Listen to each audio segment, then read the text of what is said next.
கரூர் விவகாரத்தில் விஜய் குறித்த செய்தியாளர் கேள்விக்கு மதிமுக பொதுச் செயலாளர் கோபமடைந்து செய்தியாளர்களுடன் வாக்குவாதத்தில் ஈடுபட்ட சம்பவம் பரபரப்பை ஏற்படுத்தியிருக்கிறது. என் மீது 30 வருஷங்களுக்கு பிறகு கொலைப்பழி சுமத்தி வீதியிலே தூக்கி எறிந்தவர்கள் என்பதையும் மறந்துவிட்டு அவர்களுக்கு ஆதரவு கொடுத்தேன். அதைவிட லட்சம் முறை குன்றத்தின் உச்சியிலே அண்ணாவையும் இயக்கத்தையும் தூக்கி நிறுத்தியவன் பாராளுமன்றத்திலே இந்த வைகோ. அடுத்த ஆள் கேளுங்க.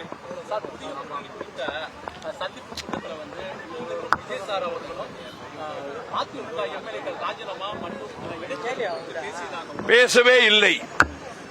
அப்படி ஒரு சம்பாஷணை அங்கு நடக்கவே இல்லை. வேறு ஏதாவது கேட்டார் கேளுங்க. எத்தனை தடவை நீங்க கேட்பீங்க? எத்தனை தடவை நீங்க கேட்பீங்க? நோ. எத்தனை தடவை நீங்க கேட்பீங்க? எத்தனை தடவை நீங்க கேட்பீங்க? எத்தனை தடவை கேட்பீங்க? எத்தனை நீங்க யாரு? உங்க கேள்விக்கு பதில் சொல்ல தயாராக இல்லை. நீங்க வேணும்னு நீங்க வந்திருக்கீங்க. நிறுத்துங்க. நீ பதில் சொல்லுப்பா. நீ பதில் சொல்லுப்பா. நீ சொல்லுப்பா. நீ சொல்லுப்பா. வம்புக்காக கேட்கிறான். வம்புக்காக தான் கேட்கிறான். நீ வம்பு பண்ணதுக்காக தான் கேட்கிறான். வம்புக்காக கேட்கிறான்.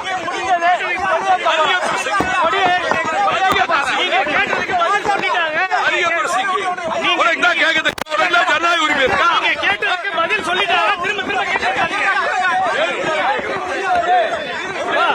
நீங்க கேட்டதுக்கு பதில் சொல்லிட்டாங்க.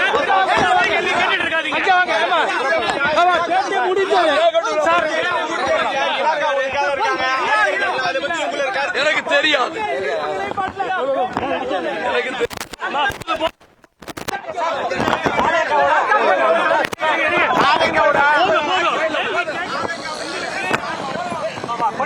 நேர்மையான ஆட்சி, ஊழலற்ற ஆட்சி, 10 ஆண்டுகள்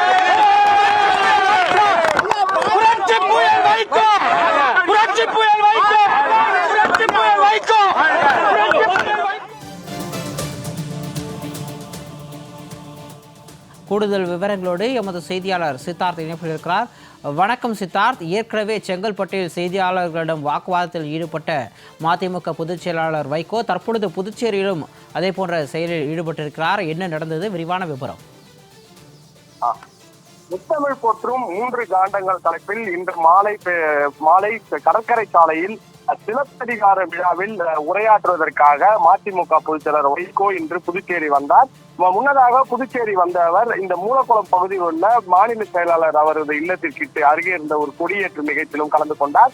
தொடர்ந்து அங்கிருந்து அவர், அதாவது இந்த விழுப்புரம் சாலை மூலக்குளம் சந்திப்பில் இருந்து அந்த கொடியேற்றமுடன் நடந்து வந்த அவருக்கு மேலதாளங்களுடன் வரவேற்பு அளிக்கப்பட்டது. தொண்டர்களுடன் அவர் சாலையில் சுமார் ஒரு 100 மீட்டர் தொலைவில் நடந்து வந்தார். தொடர்ந்து அவர்களை பத்திரிகையாளர் சந்திக்குமாறு கேட்டபோது நான் பத்திரிகையாளர் சந்திக்கிறேன் என்று தொடர்ந்து பத்திரிகையாளரிடம் பேசினார். அப்போது பத்திரிகையாளரிடம் அவர் இந்த மாலை நடக்க போகும் நிகழ்ச்சி குறித்து விரிவாக விவரித்துக் கொண்டிருந்தார். தொடர்ந்து என்ன கேள்வி இருந்தாலும் கேட்கலாம், வந்த பத்திரிகையாளருக்கு நன்றி என்று கூறிய அவர் தொடர்ந்து எந்த கேள்வி இருந்தாலும் நீங்கள் கேட்கலாம் என தெரிவித்தார்.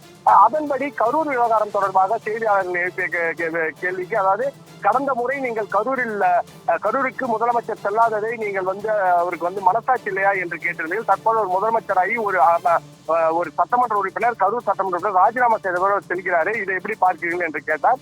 அப்போது அவர் இன்று அவர் போகிறார், மனசாட்சி இருக்கிறது என்று பதிலளித்தார். அப்போது அன்று மனசாட்சி இல்லை, இன்று இருக்கிறது என்று ஒப்புக்கொள்கிறதா என்று கேட்டதுக்கு ஆமா என்கிறார். தொடர்ந்து அவர் பேசிய போது பத்திரிகையாளரிடம் சண்டை போட்டார் வைகோ என நீங்கள் சொல்லக்கூடாது, நீங்கள் சண்டையிட முயற்சித்தால் ஏமாந்துதான் போவீர்கள் என்றும் அவர் கூறினார். தொடர்ந்து திமுக இருந்து மதிமுக விலகியதற்கு நிம்மதியாக இருக்கிறது என துரை வைகோ கூறியது குறித்தும் கேள்வி எழுப்பது போது, லட்சக்கணக்கான தொண்டர்கள் எப்படி நிம்மதி பெருமூச்சு விடுகிறார்களோ அந்த நிம்மதி தான் திருச்சி எம்பி வெளிப்படுத்தியுள்ளார் என தெரிவித்தார். இந்தியாவிலே சிறந்த முதலமைச்சர் திமுக தலைவர் மு.க. ஸ்டாலின் சொல்லாதையும் செய்துள்ளார் என பாராட்டி பேசுங்கள் என்ற கேள்விக்கும், கூட்டணி இருந்த காலத்தில் நல்ல காரியங்கள் நடந்த போது நான் பாராட்டினேன், அதே நேரத்தில் நாங்கள் அவமானப்பட்ட போது தாங்கிக் கொண்டு அமைதியாக இருந்தோம், ஏன் இந்த நேரத்தில் அமைதி என்ற கேள்விக்கு கூட்டணி தர்மம் என ஒற்ற வார்த்தையில் அவர் பதிலளித்து முடித்துவிட்டார். தொடர்ந்து 30 வருடங்களுக்கு பிறகு கொலைப்பழி செலுத்தி வீதியில என்னை தூக்கி எறிந்தார்கள் என்பதையும் விடக்கூடாது என்றும் அவர் தெரிவித்தார். அதிக முறை உங்களை எம்பியாக வைத்து அழகு பார்த்தது திமுக என்ற கேள்விக்கு அதைவிட லட்சம் முறை அண்ணாவையும் இயக்கத்தையும் தூக்கி நிறுத்தியவர் நான் என பதிலளித்தார். தொடர்ந்து செய்தியாளர்கள் அவரிடம் இந்த கரூர் விவகாரம், அதே போல் கல்லாப்பட்டி கூட்டணி தொடர்பாக கேள்வி எழுப்புவது ஆவேசமடைந்த வைகோ மற்றும் அவர்கள் தொண்டர்கள் தொடர்ந்து ஒரே செய்தியாளர் கேள்வி எழுப்பக்கூடாது, இந்த கேள்வி எல்லாம் கேட்கக்கூடாது, நீங்கள் வேண்டும் என்றே சண்டையிடுவதற்காக வருகிறீர்கள் என்று செய்தியாளர் வாக்குவாதம் ஈடுபட்டார். அதே போல் அவரது புதுச்சேரி மாவட்ட செயலாளரும் அனைவரும் அனைவருமே நீங்கள் தூரம் செல்லுங்கள் என்று அனைவரும் தள்ளி வாக்குவாதத்தில் ஈடுபட்டார். இந்த வாக்குவாதமானது சுமார் ஒரு 2-3 நிமிடம் நீடித்தது. தொடர்ந்து அங்கிருந்த போலீசார் பத்திரிகையாளர்களும் கட்சியினரையும் சமாதானம் செய்து வைத்தனர். தொடர்ந்து குடியேற்ற நிகழ்ச்சி சென்ற அவர் தற்போது தனியார் நட்சத்திர விடுதியில் தங்கியுள்ளார் மாலை நிகழ்ச்சியில் பங்கேற்பதற்காக. சிகாமணி, விரிவான விவரங்களுக்கு நன்றி சித்தார்த்.